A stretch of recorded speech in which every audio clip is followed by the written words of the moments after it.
Señores y señores, porque prácticamente todos los que veis este canal sois señores, según lo que me dicen los datos. Vamos hoy con la segunda parte del análisis del HUD del jugador que estábamos viendo. También quería pediros antes una cosa, y es que si no os habéis suscrito me estáis siguiendo en otras redes sociales y demás, o en el blog de Educa, lo hagáis. Y también que veáis los vídeos el máximo tiempo que podáis aguantar, porque al final eso, si os gusta el canal, os gusta el contenido, me repercute positivamente, ya que por el algoritmo de YouTube mejoro el posicionamiento.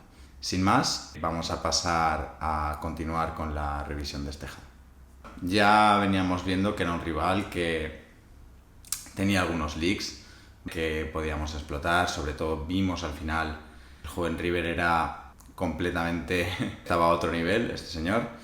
Y vamos a empezar por el preflop con iniciativa. Los ORs me parecen correctos, pero es lo que habíamos comentado antes en el anterior vídeo, que tenía un fall al 3-bet general bastante alto. Entonces no habíamos comentado los ORs. Para tener ese fall al 3-bet, los ORs me parecen excesivamente bajos. Entendería ese fall al 3-bet si estuviera abriendo de más en algunas posiciones, que se puede hacer.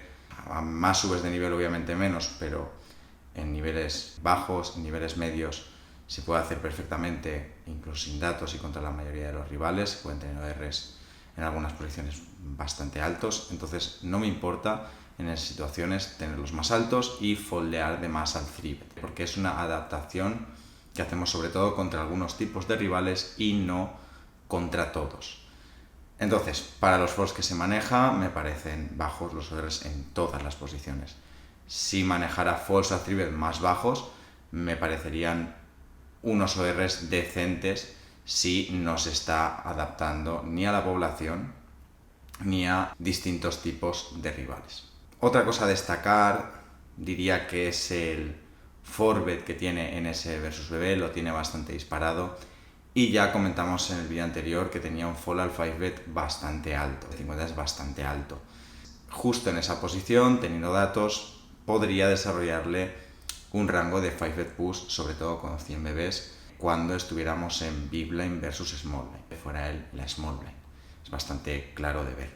Eso también me llevaría a quererle, por comentaros otra adaptación, polarizarle muchísimo más el rango de 3-bet, es decir, mis bluffs, manos que de normal estaría 3-beteando por valor contra algunos rivales, pero que no llegan a ser lo suficientemente buenas para pagar un 4-bet, es decir, manos que son así más tirando en algunas situaciones bluffs. Contra este jugador las estaría pagando todas, y si quiero meterle alguna mano de bluff, polarizaría muchísimo. Me iría hacia las últimas que me gustaría jugarle, pero que no me gustaría pagar con ellas. El tema de blockers, etcétera, serían las que escogería. Aún así, con un 48 de fall y un 22 de 4-bet, va a estar bastante justo el poder meterle bluffs. Siguiendo con la línea del juego post-flop, con iniciativa, vemos un 75 de c-bet cuando está con posición, con un 68 de min-bet. Este 68 de min-bet, a mí me gusta más tenerlo más bajo, ¿vale? Porque esto, sobre todo lo que me dice es que no se está adaptando del todo bien contra jugadores recreacionales. Un consejo que os doy es que contra jugadores recreacionales no uséis de bluff, solo usad tamaños pequeños, min-bets, si queréis inducirles acción, ¿vale? Normalmente los bluffs os recomiendo hacerlos cuando sea tercio a un 50% del bote, por ejemplo. Y los otros sizings pues los podéis ir realmente adaptando, porque un jugador recreacional no se da cuenta de estas cosas. Entonces este 68 me parece bastante alto, y además habrá algunas situaciones en las que por este dato podamos llegar a explotarle. Por ejemplo, me dice muchas cosas cuando en un board en el que espero que un jugador que utiliza mucho el tercio utiliza un sizing más grande, pues me indica unas determinadas cosas, sobre todo que está más polarizado, y esto implica que mi juego, tanto en flop como en calles posteriores, vaya a variar contra él en esa situación. Luego vemos que tiene un 46 de fold al proof and tar con un 48 de delayed. La delayed del 48 me parece excesivamente alta. También vemos, cuando está fuera de posición, maneja un 57. Es un jugador con las delayets muy altas y esto, unido a un bet en river alto en el que gana siempre, me puede indicar que en las delayets está teniendo bastante, no lo sé porque juega muy cerrado, pero algo de bluff de más. Entonces sí que podríamos desarrollar algunas estrategias de raise, donks en el river, después de pagarle la delayet, etc. Dependiendo de la situación. Aún así, me parecen mejores números que tener las bajas conforme juega la población contra las delayers. Entonces, por esa parte, podemos romper una lanza a su favor. Luego, fuera de Blind World, cuando juega fuera de posición, tiene un 50 de Cibet con un 50 de check fold, me parecen datos bastante correctos. Incluso ese 50 me gusta tenerlo un pelín más alto, y ahora explico el porqué. Hace un tiempo se decía que este número tenía que ser muy bajo. Y sí, es un número que tiene que estar en torno al 30%, la Cibet en esas situaciones, pero visto desde un punto de vista GTO contra jugadores competentes. ¿Qué sucede? Los jugadores competentes no están teniendo rangos de call call contra otros jugadores competentes. Entonces solo hay 3-bet. Por lo tanto, este número es indiferente. No podemos valorar ese número como si un jugador juega bien, juega mal. Tenemos que pensar un poquito más allá. Yo, por ejemplo, en esa situación creo que tengo más de un 50% de Cibet y simplemente es porque juego, sobre todo el juego en esas situaciones contra jugadores recreacionales. No quiero tenerlo disparado porque es bastante incómodo jugar fuera de posición contra un recreacional, en muchos perfiles es incómodo, pero sí que me gusta tenerlo más alto de lo que dice el GTO porque estoy jugando contra un jugador que va a cometer errores, está jugando rangos más amplios de lo normal, etc. Luego vemos un 58 de Cibet en S versus BB.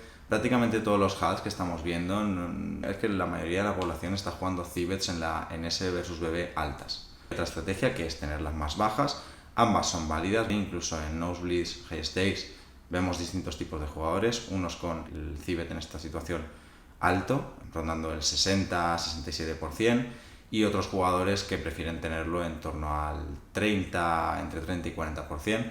Ambas aproximaciones estratégicas me parecen correctas, así que bueno, este jugador tiene un 58, se queda como más tirando hacia la agresiva, hacia la de tener más Cibet. Con un 41 de check fold, el 41 de check fold me parece bastante alto. Teniendo un 58 de Cibet, también me gustaría más tenerlo en torno a 37, 36.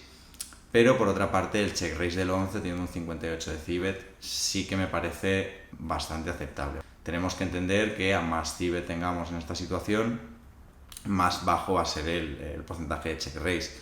La gente que juega la estrategia de hacer menos Cibet en estas situaciones suele tener check raises más altos.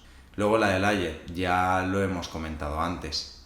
Lo que tenemos que tener cuidado en este spot es tener en cuenta que siempre que no le hagamos el float en el flop, que la verdad es que con ese check raise y el check fold tampoco es extremadamente alto, lo tiene bien protegido, en el TAR va a presionarnos a ese aire que no hayamos hecho float y tendremos que foldearlo. Si el TAR es una carta que no podemos representar, que una parte de nuestro rango mejore para raisearle, por ejemplo, al no betear en flop, él va a poder presionarnos en el TAR sin nosotros poder responder bien, digamos. Luego tiene un 47 de fold al raise, con un 8 de 3-bet y un 62 de fold después de pagar el raise del flop. Son números súper explotables a este jugador. Yo nunca he sido fan de tener raises altos en el flop, pero contra este jugador pues, tendría un raise desmesurado en muchísimos spots y me comportaría muy agresivamente, dependiendo un poco de la situación, pero en la mayoría me comportaría agresivamente. En las siguientes calles, su 3-bet, ¿vale? Su raise contra el raise me parece normal, un 8, más bien tirando algo bajito. Este dato cuando suele ser más bajo, cuando suele estar pues 8, incluso un poco menos, son jugadores a los que sí que me gusta raisearles draws, porque no me hacen suficiente 3-bet como para denegarme o fastidiarme la equity de esos draws. Imaginaros que tengo un jugador que tiene un 15, un 15 no, algo como un 10, un 12.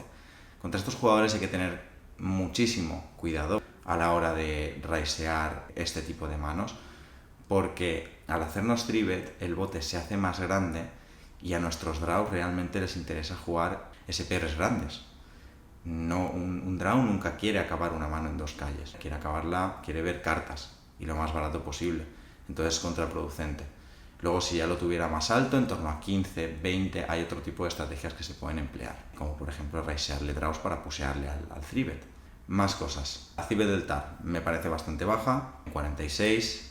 A mí personalmente me gusta tenerla más alta. Este jugador en concreto, además, podríamos decir que sí que puede tenerla baja, pero si la tienes en torno al 40, 44, que es lo que suele salir cuando simplificas mucho las situaciones del flop a tener mucha cibet, es decir, tienes cibets muy lineales, sí que en el TAR lo normal es tener la cibet más baja, pero con overbets, con porcentajes de overbets altos. El jugador, como podemos ver, tiene un 10 de overbet en TAR, la tiene bastante baja, no va a estar haciendo suficiente overbet como para ese 46 de cibet que tiene en el TAR.